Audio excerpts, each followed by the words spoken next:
Good afternoon. My name's David Henderson, and as you can probably tell from the uniform, I am either the doorman at Claridge's, the commissionaire at your local Odeon, or I'm an airline pilot.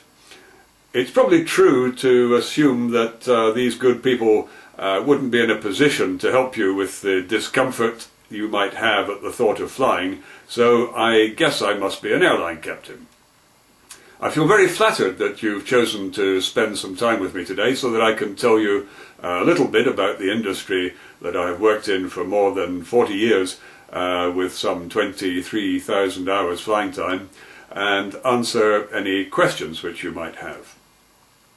Now, in the good old days of flying, we as pilots were allowed to invite passengers to the flight deck so that they could see for themselves what was going on.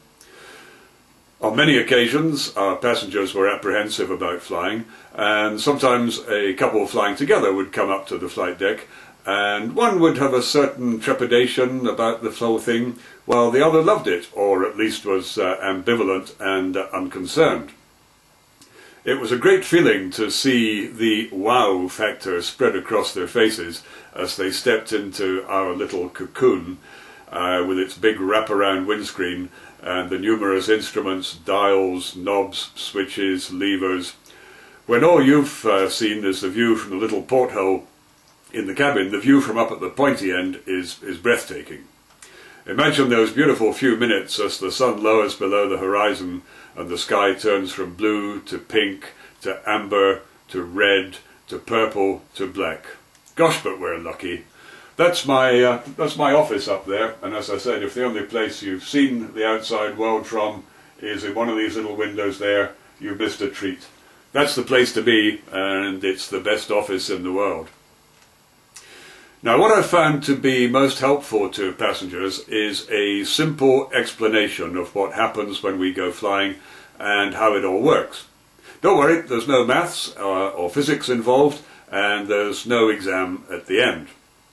Well, apart from me, when I have to answer any questions outstanding, and then we'll see if I've passed your exam or not. We'll have a chat about the weather and what causes delays to flights as a result of weather, whether it's windy or snowy, as we've had recently. We'll have a quick introduction to air traffic control and their function in the overall operation of the aircraft. Security, which we all love, and its impact on flight safety, what the training in the flight simulator involves.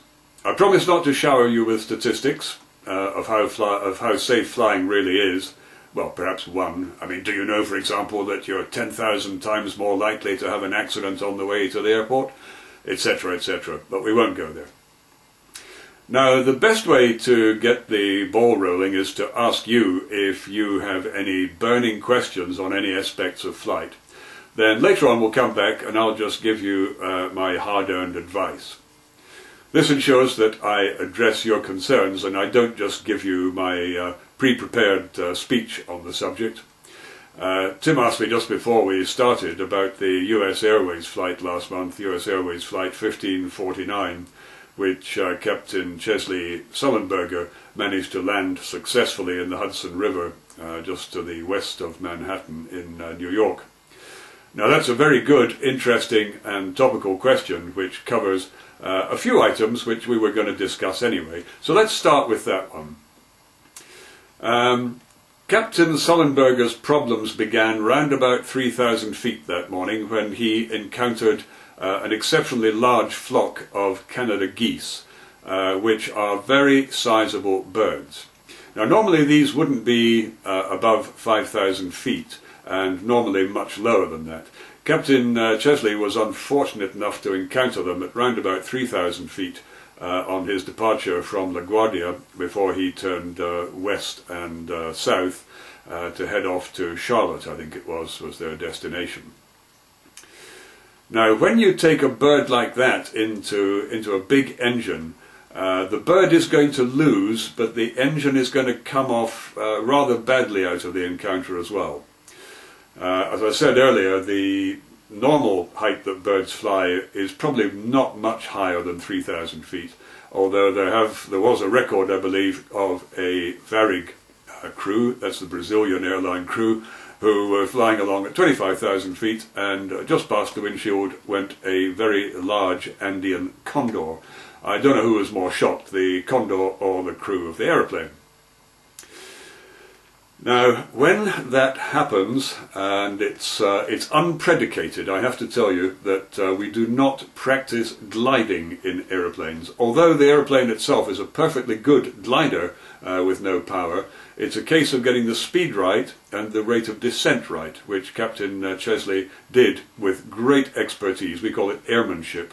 And he did this, put it down on the river very, very gently, and every single passenger on board walked away. I think the worst injury was a broken leg, which is a stunning piece of airmanship.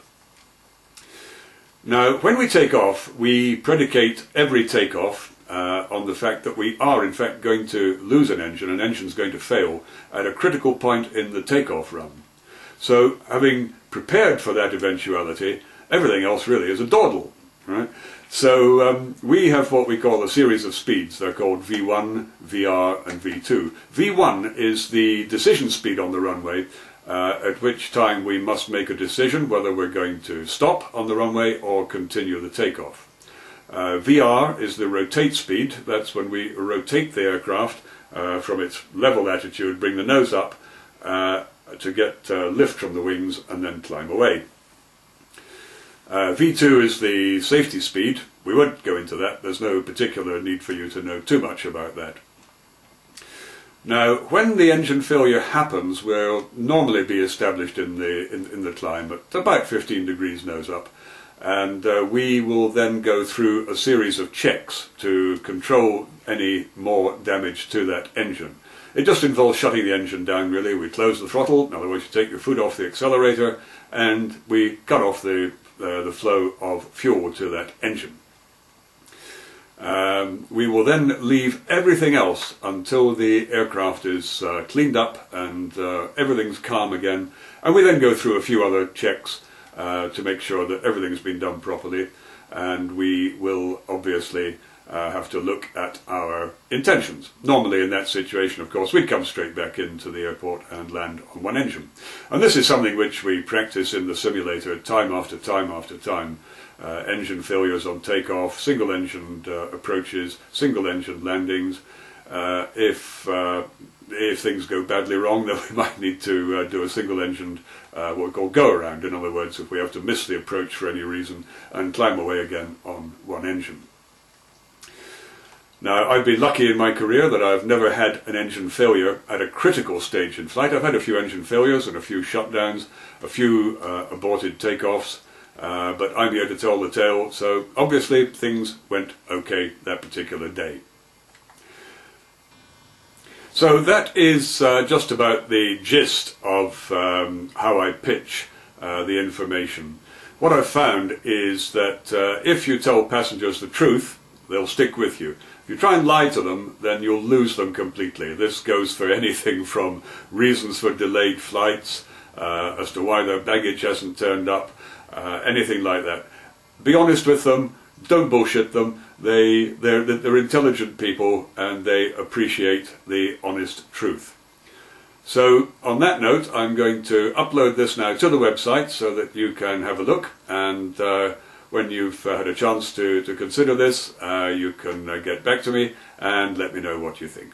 Thanks very much.